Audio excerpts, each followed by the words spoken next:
నమస్కారం. ఘంటారావానికి స్వాగతం. ముందుగా ప్రధానాంశాలు. టీ20 ప్రపంచ కప్ విజయంతో మిన్నంటిన సంబరాలు. దేశవ్యాప్తంగా క్రికెట్ ప్రేమికుల కేరింతలు.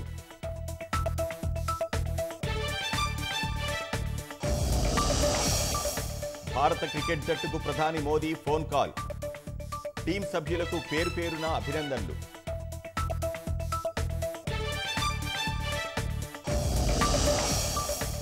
జీహెచ్ఎంసీలో సికింద్రాబాద్ కంటోన్మెంట్ విలీనం. సీఎం రేవంత్ రెడ్డి చొరవతో కేంద్రం అంగీకారం.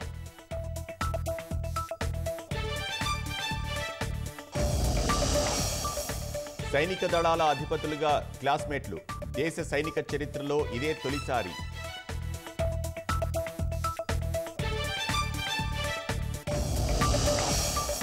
రష్యా జరిపిన దాడుల్లో 11 మంది ఉక్రెయిన్లు మృతి. దినిప్రో, పలు నగరాలపై విరుచుకుపడ్డ మాస్కో సేనలు.